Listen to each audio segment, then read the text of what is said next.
voilà tey moom dafa nekkoon réunion bu am importance ak le fonds norvégien pour le financement des entreprises sénégalaises ndax fonds boobu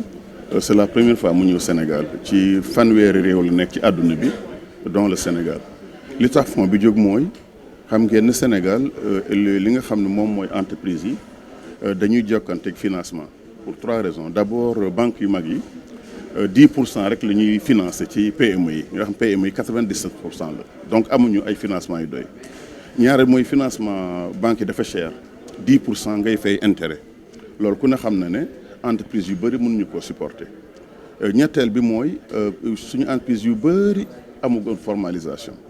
loolu nag moo tax fonds bi am importance pour non seulement financer suñu entreprise yi nekk dans l'agroalimentaire yi nekk dans les industries extractives yi nekk dans ce qu'on appelle industrie manufacturière yi textile yu mel noonu dañoo soxla ce genre de financement là waaye ñaareelu financement fonds bi li ci beneen intérêt mooy ñoom secteur yi nga xam ne justement mooy secteur yi xam day laaj financement yu bëri comme le phosphate comme secteur u fer yi loolu aussi ñoom dañ ciy ñëw waaye nekkatul en ce moment là ay financement sous forme de prêt dafa nekk ce qu'on appelle ay co-investissement ay financement en capital ay financement en équité loolu nag moo xaw a manqué xam ngeen projet yu bëri pour mu mën a am gouvernement bi kese mënu koo financer il faut mu am yeneen partenaires yu mel ni ay banque mondiale yu mel ni AFC yoo xam ne ay banque lañu yoo xam ne duñu la lebal xaalis dañuy ñëw jël ak yow le risque loolu nag mooy fonds norvégien bi loolu moo tax dañ cee kontaan trop ndax ñun suñu projet yi ñu am ci wàllu industrie xam ngeen ko zone industrielle dafa soxla financement yi ñu am ci wàllu pétrole dafa soxla financement yi ñu war am ci wàllu agroalimentaire dafa soxla financement loolu nag moo taxoon ndaje bi tey ñu ñëw lancer ce fonds là c'est la première fois mu ñëw au niveau du Sénégal ma bëgg a remercier le gouvernement norvégien nga xam ne fonds bi 4 milliards de dollars la c'est l'un des plus gros fonds yi ñu am waaye surtout remercier waa ambassade de Norvège nga xam ne ambassade bu bees la fii waaye seen taxawaay bi vraiment doy na yaakaar tey mu ngi tax ñu xam ne daal incha allah ci projet agropole yi ak projet zone industrielle yi nañu mën am ay financement yu doy pour suñu entreprise yi suñu PME yi mais même pour le gouvernement ci wàllu financement en équipe. oui tey d'ailleurs je représente vraiment tous les collègues du gouvernement là muy économie muy commerce muy industrie muy ñoom ñëpp. Voilà tey dialogue bi ñu nag fi ministre des finances la ministre de l'économie tous les ministères économiques ñun ñëpp ñoo ci war a jàpp ndax lii dafa nekk loo xam ne ça vient à point nommé xam ngeen ne l'un des principaux problèmes yi ñu am mooy après histoire dettu Sénégal bi mooy financement yu bëri tey gouvernement bi day soxla ay partenaires financiers internationaux yoo xam ne dañuy ñëw ñu cofinancer affaire développement bi donc loolu aussi on va le faire. Oui, c'était une réunion assez importante avec le Nord Fund,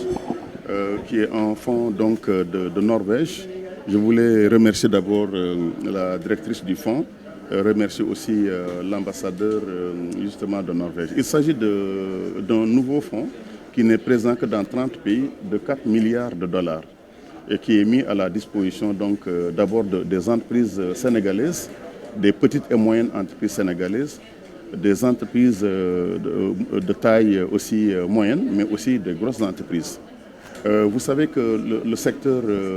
privé sénégalais souffre d'un manque de financement d'abord au niveau des banques, les PME en particulier,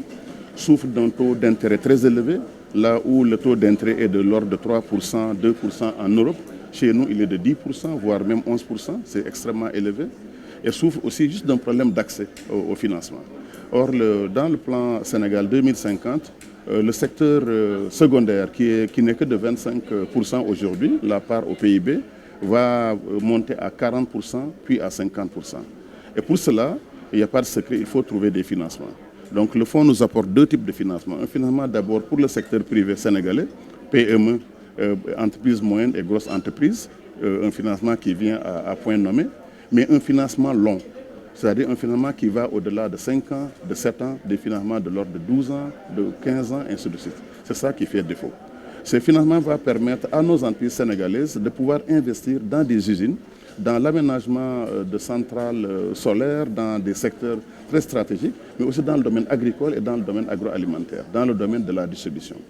L'autre type de financement qu'on attend de ce fonds, c'est ce qu'on appelle le financement en capital, en equity. Cela veut dire quoi? Cela veut dire que le Nord Fund pourrait être maintenant actionnaire dans des projets de l'État, dans des projets importants où justement ils seront actionnaires, ils